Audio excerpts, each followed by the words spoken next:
Bedtime is supposed to be a happy event for a tired child. For me, it was terrifying. While some children might complain about being put to bed before they have finished watching a film or playing their favorite video game, when I was a child, nighttime was something to truly fear. Somewhere in the back of my mind, it still is.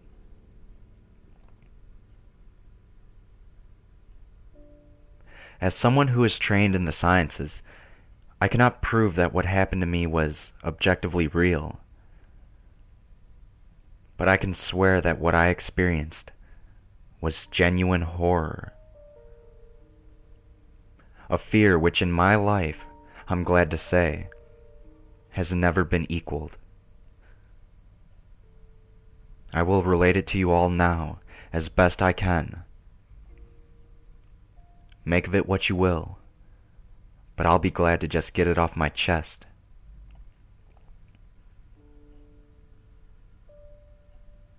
I can't remember exactly when it started, but my apprehension towards falling asleep seemed to correspond with my being moved into a room of my own.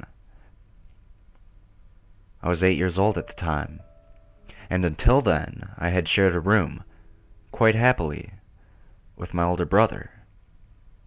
As is perfectly understandable for a boy 5 years my senior, my brother eventually wished for a room of his own, and as a result, I was given the room at the back of the house.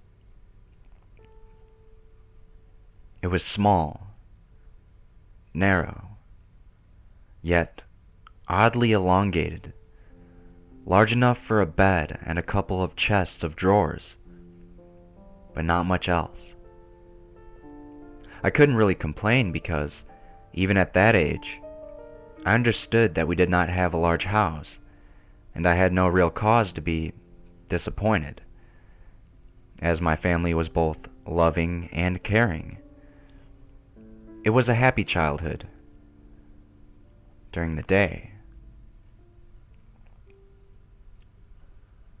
A solitary window looked out onto our back garden. Nothing out of the ordinary. But even during the day, the light which crept into that room seemed almost hesitant. As my brother was given a new bed, I was given the bunk beds, which we used to share. While I was upset about sleeping on my own, I was excited at the thought of being able to sleep in the top bunk, which seemed far more adventurous for me. From the very first night, I remember a strange feeling of unease creeping slowly from the back of my mind. I lay on the top bunk, staring down at my action figures and cars strewn across the green-blue carpet. As imaginary battles and adventures took place between the toys on the floor, I couldn't help but feel that my eyes were being slowly drawn towards the bottom bunk,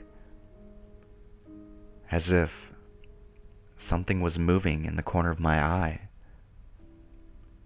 Something which did not wish to be seen. The bunk was empty, impeccably made with a dark blue blanket tucked in neatly, partially covering two rather bland white pillows. I didn't think anything of it at the time.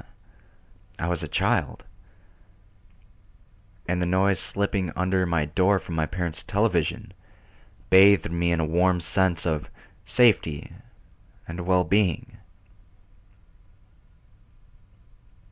I fell asleep. When you awaken from a deep sleep to something moving or stirring, it can take a few moments for you to truly understand what is happening. The fog of sleep hangs over your eyes and ears even when lucid. something was moving. There was no doubt about that. At first, I wasn't sure what it was. Everything was dark, almost pitch black, but there was enough light creeping in from outside to outline that narrowly suffocating room. Two thoughts appeared in my mind almost simultaneously. The first was that my parents were in bed, because the rest of the house lay both in darkness and silence. The second thought turned to the noise, a noise which had obviously woken me. As the last cobwebs of sleep withered from my mind, the noise took on a more familiar form. Sometimes the simplest of sounds can be the most unnerving. A cold wind whistling through a tree outside. A neighbor's footsteps uncomfortably close. Or, in this case, the simple sound of bed sheets rustling in the dark. That was it. Bed sheets rustling in the dark, as if some disturbed sleeper was attempting to get all too comfortable in the bottom bunk. I lay there in disbelief, thinking that the noise was either my imagination or perhaps just my pet cat finding somewhere comfortable to spend the night. It was then that I noticed my door shut, as it had been as I fallen asleep. Perhaps my mom had checked in on me and the cat had snuck into my room. Yes, that must have been it. I turned to face the wall, closing my eyes in the vain hope that I could fall back asleep. As I moved, the rustling noise from underneath me ceased. I thought that I must have disturbed my cat, but quickly I realized that the visitor in the bottom bunk was much less mundane than my pet trying to sleep, and much more sinister.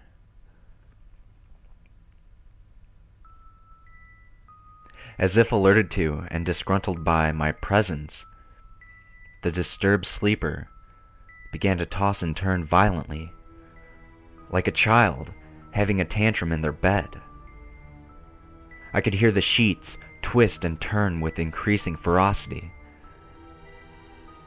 Fear then gripped me, not like the subtle sense of unease I had experienced earlier, but now potent and terrifying.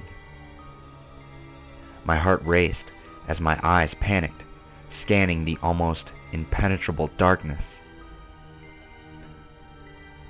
I let out a cry. As most young boys do, I instinctively shouted out on my mother. I could hear something stir on the other side of the house, but as I began to breathe a sigh of relief that my parents were coming to save me, the bunk beds violently started shaking, as if gripped by an earthquake, scraping against the wall. I could hear the sheets below me thrashing around as if tormented by malice. I did not want to jump down to safety, as I feared the thing in the bottom bunk would reach out and grab me, pulling me into the darkness. So I stayed there, white knuckles clenching my own blanket like a shroud of protection. The wait seemed like an eternity. The door finally and thankfully burst open, and I lay bathed in light while the bottom bunk the resting place of my unwanted visitor, lay empty and peaceful. I cried, and my mother consoled me. Tears of fear, followed by relief, streamed down my face.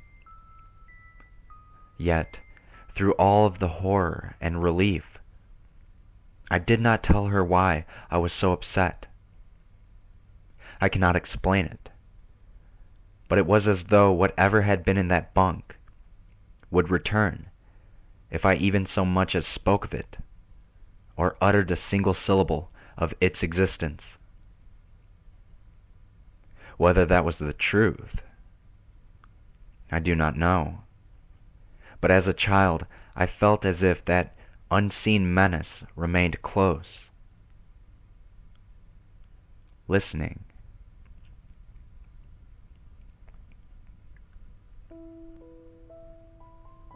My mother lay in the empty bunk, promising to stay there until morning. Eventually, my anxiety diminished. Tiredness pushed me back towards sleep. But I remained restless, waking several times momentarily to the sound of rustling bedsheets. I remember the next day wanting to go anywhere, be anywhere but in that narrow, suffocating room. It was a Saturday, and I played outside, quite happily with my friends. Although our house was not large, we were lucky to have a long sloping garden in the back.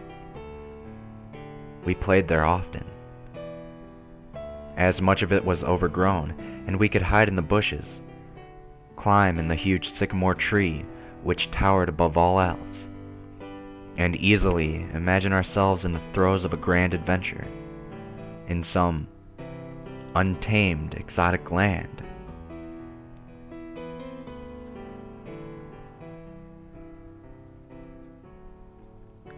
As fun as it all was, occasionally my eye would turn to that small window. Ordinary, slight, and innocuous. But for me, that thin boundary was a looking glass into a strange, cold pocket of dread. Outside, the lush green surroundings of our garden, filled with the smiling faces of my friends, could not extinguish the creeping feeling clawing its way up my spine, each hair standing on end. The feeling of something in that room, watching me play, waiting for the night when I would be alone. Eagerly filled with hate. It may sound strange to you, but by the time my parents ushered me back into that room for the night, I said nothing. I didn't protest. I didn't even make an excuse as to why I couldn't sleep there. I simply and sullenly walked into that room, climbed the few steps to the top bunk, and then waited.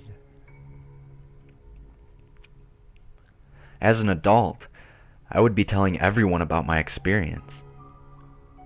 But even at that age, I felt almost silly to be talking about something which I really had no evidence for. I would be lying, however, if I said this was my primary reason. I still felt that this thing would be enraged if I so much as spoke of it.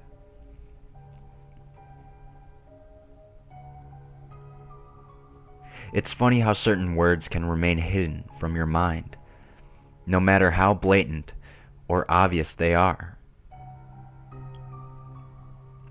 One word came to me that second night, lying there, in the darkness, alone, frightened, aware of a rotten change in the atmosphere, a thickening of the air as if something had displaced it.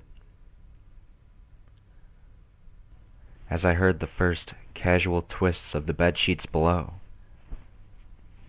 the first anxious increase of my heartbeat at the realization that something was once again in the bottom bunk. That word, a word which had been sent into exile, filtered up through my consciousness, breaking free from all repression, grasping for air, screaming, etching, and carving itself into my mind. Ghost. As this thought came to me, I noticed that my unwelcome visitor had ceased moving. The bedsheets lay calm and dormant, but they had been replaced by something far more hideous.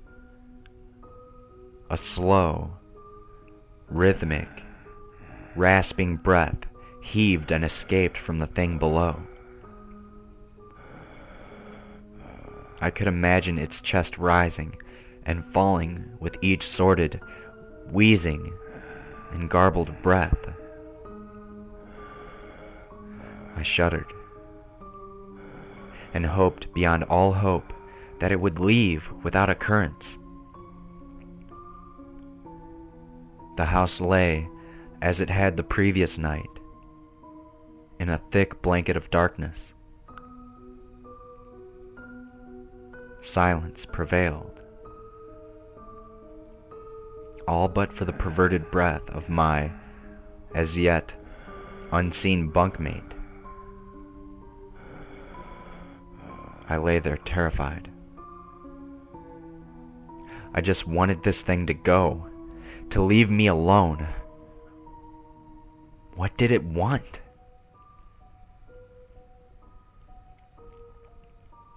Then, something unmistakably chilling transpired. It moved. It moved in a way different from before. When it threw itself around in the bottom bunk, it seemed unrestrained, without purpose, almost animalistic.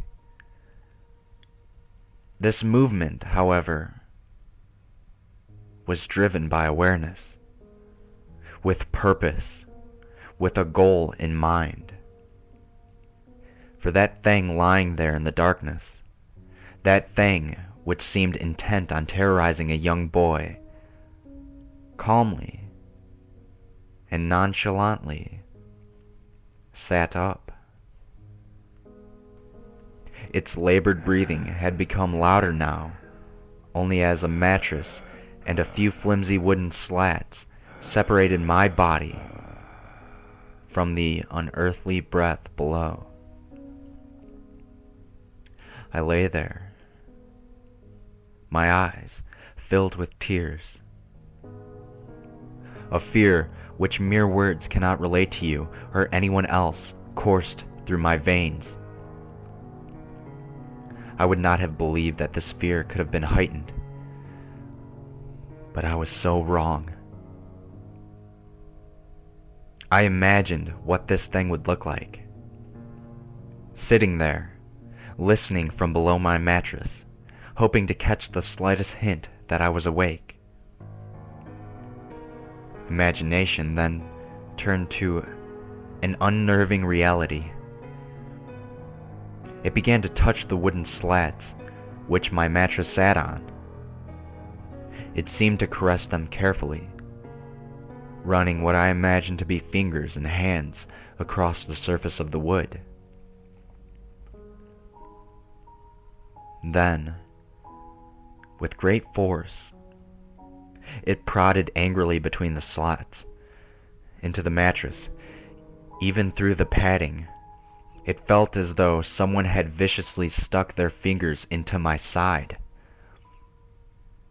I let out an almighty cry, and the wheezing, shaking, and moving thing in the bottom bunk replied in kind by violently vibrating the bunk as it had done the night before. small flakes of paint powdered onto my blanket from the wall as the frame from the bed scraped along it, backwards and forwards. Once again, I was bathed in light, and there stood my mother, loving, caring as she always was, with a comforting hug and calming words which eventually subdued my hysteria. Of course she asked what was wrong, but I could not say. I dared not say. I simply said one word, over and over and over again. Nightmare.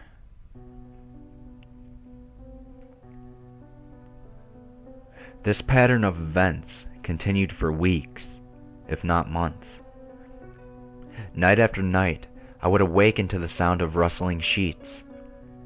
Each time, I would scream as to not provide this abomination with time to brod and feel for me. With each cry, the bed would shake violently, stopping with the arrival of my mother, who would spend the rest of the night in the bottom bunk, seemingly unaware of the sinister force torturing her son.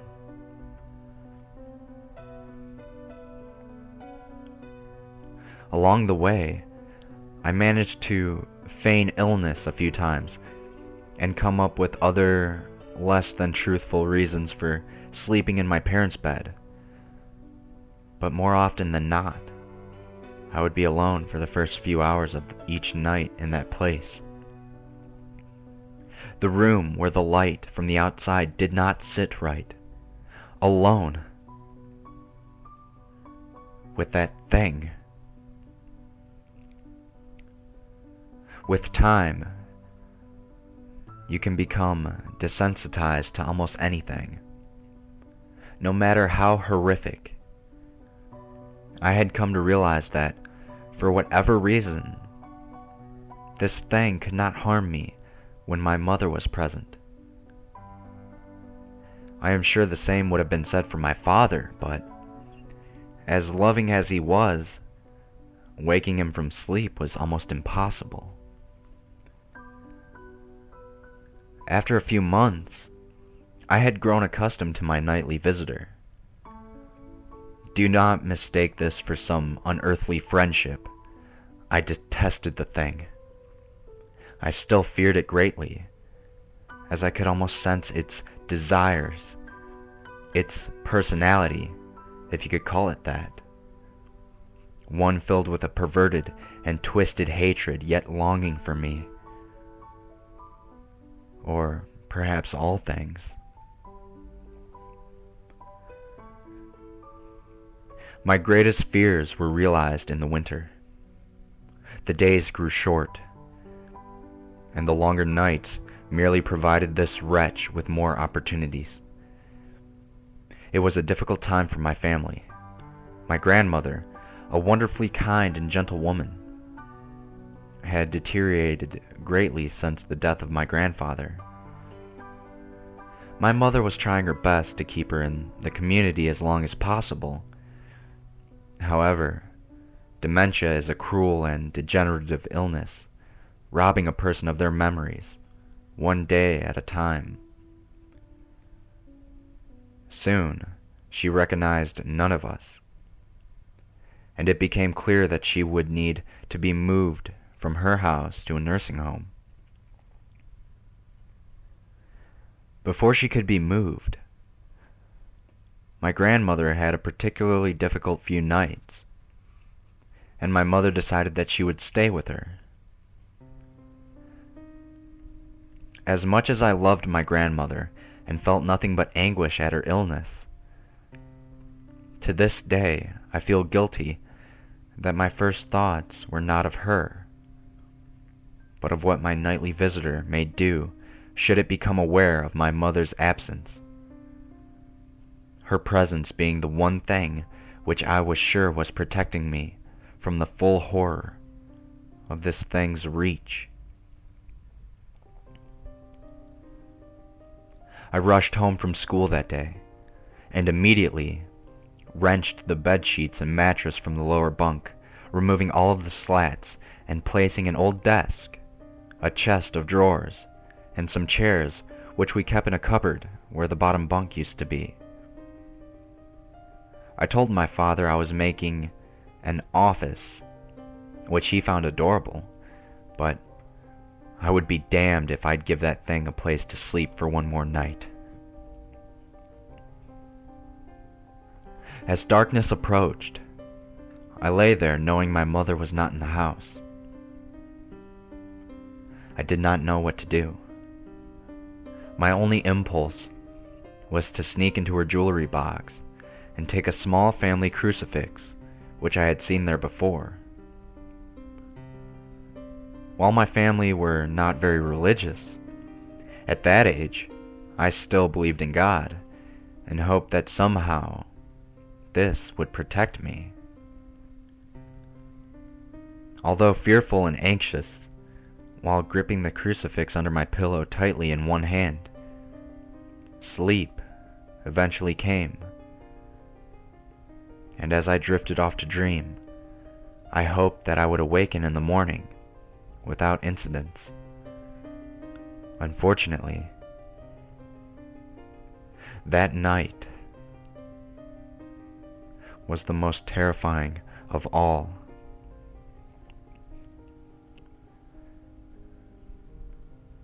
I woke gradually. The room was once again dark. As my eyes adjusted, I could gradually make out the window and the door, the walls, some toys on a shelf, and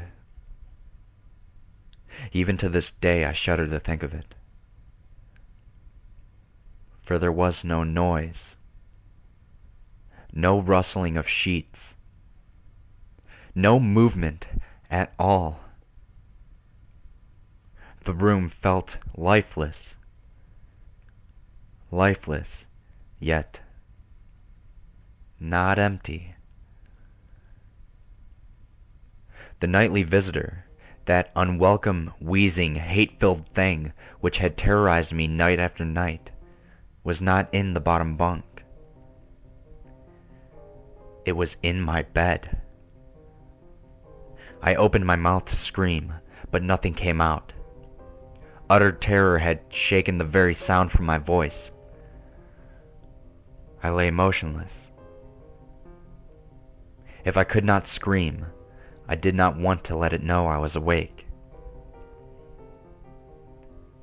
I had not seen it yet. I could only feel it. It was obscured under my blanket. I could see its outline, and I could feel its presence. But I dared not look. The weight of it pressed down on top of me, a sensation I will never forget. When I say that hours passed, I do not exaggerate. Laying there, motionless, in the darkness, I was every bit a scared and frightened young boy. If it had been during the summer months, it would have been light by then, but the grasp of winter is long and unrelenting, and I knew it would be hours before sunrise, a sunrise which I yearned for.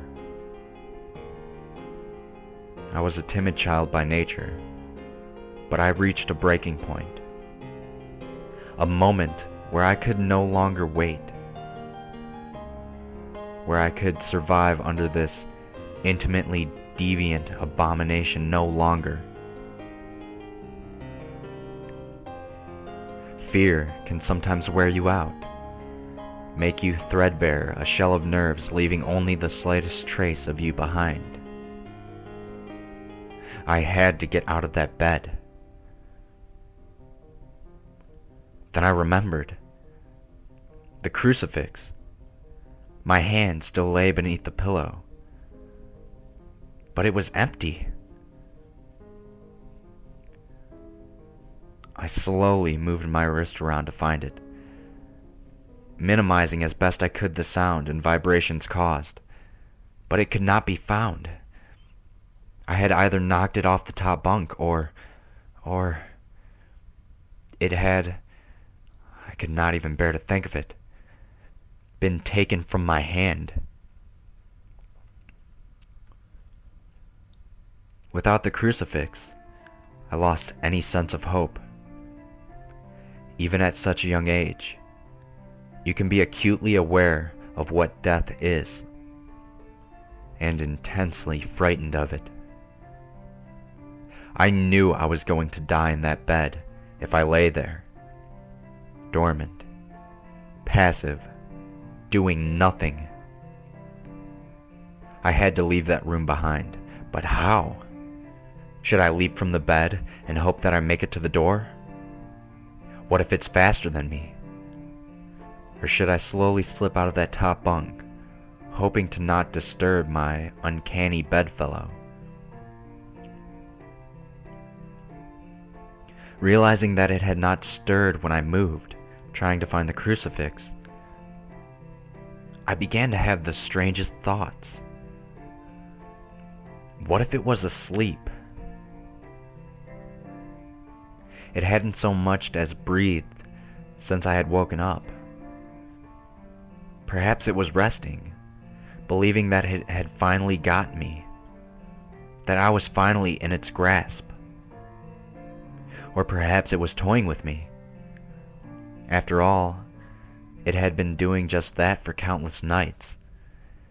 And now, with me under it, pinned against my mattress with no mother to protect me, maybe it was holding off, savoring its victory until the last possible moment.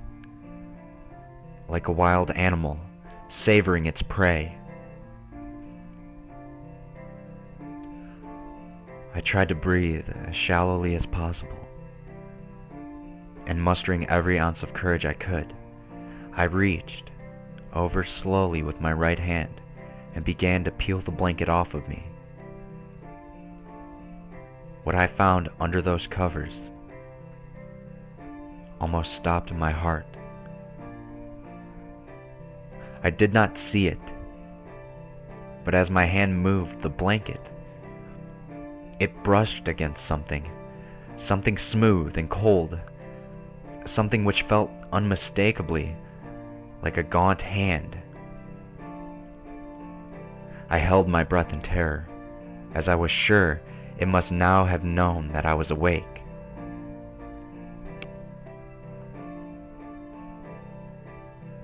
Nothing. It did not stir. It felt dead. After a few moments, I placed my hand carefully further down the blanket and felt a thin, poorly formed forearm. My confidence and almost twisted sense of curiosity grew as I moved further down to a disproportionately larger bicep muscle. The arm was outstretched, lying across my chest, with the hand resting on my left shoulder, as if it had grabbed me in my sleep. I realized that I would have to move this cadaverous appendage if I even so much as hoped to escape its grasp.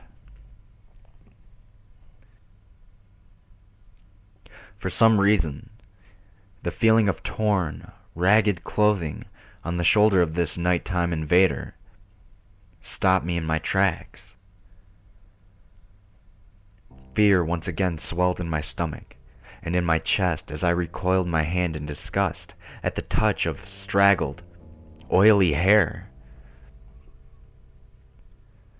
I could not bring myself to touch its face, although I wonder to this very day what it would have felt like. Dear God, it moved. It moved. It was subtle, but its grip on my shoulder and across my body strengthened. No tears came, but God, how I wanted to cry. As its hand and arm slowly coiled around me, My right leg brushed along the cool wall which the bed lay against. Of all that happened to me in that room, this was the strangest. I realized that this clutching, rancid thing, which drew great delight from violating a young boy's bed, was not entirely on top of me. It was sticking out of the wall, like a spider striking from its lair. Suddenly, its grip moved from a slow tightening to a sudden squeeze. It pulled and clawed at my clothes, as if frightened that the opportunity would soon pass. I fought against it, but its emaciated arm was too strong for me. Its head rose up, writhing and contorting under the blanket. I now realized where it was taking me. It was taking me into the wall. I fought for dear life. I cried, and suddenly my voice returned to me, yelling, screaming. But no one came.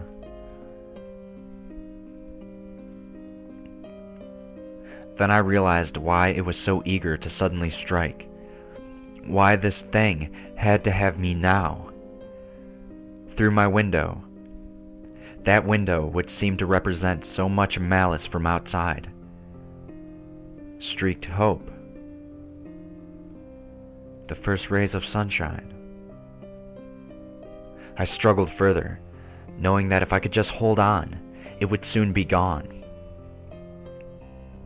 As I fought for my life, the unearthly parasite shifted, slowly pulling itself up on my chest. Its head now poking out from under the blanket, wheezing, coughing, rasping. I do not remember its features. I simply remember its breath against my face, foul and as cold as ice. As the sun broke over the horizon, that dark place, that suffocating room of contempt, was washed, bathed in sunlight. I passed out as its scrawny fingers encircled my neck, squeezing the very life from me. I awoke to my father offering to make me some breakfast. A wonderful sight indeed. I had survived the most horrible experience of my life until then. And now, I moved the bed away from the wall, leaving behind the furniture I had believed would stop that thing from taking a bed. Little did I think that it would try to take mine, and me. Weeks passed without incidents. Yet, on one cold, frost-bitten night, I awoke to the sound of the furniture, where the bunk beds used to be, vibrating violently. In a moment it passed. I lay there. Sure, I could hear a distant wheezing coming from deep within the wall, finally fading into the distance.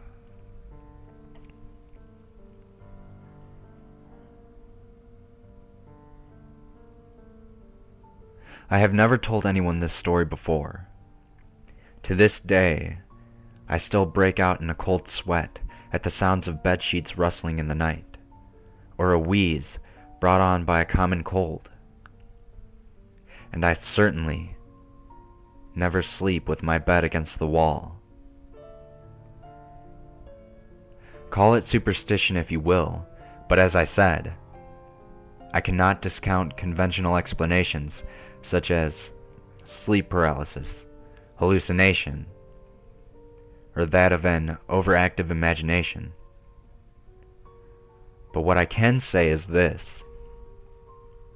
The following year, I was given a larger room on the other side of the house, and my parents took that strangely suffocating, elongated place as their bedroom. They said they didn't need a large room, Just one big enough for a bed and a few things. They lasted 10 days. We moved on the 11th.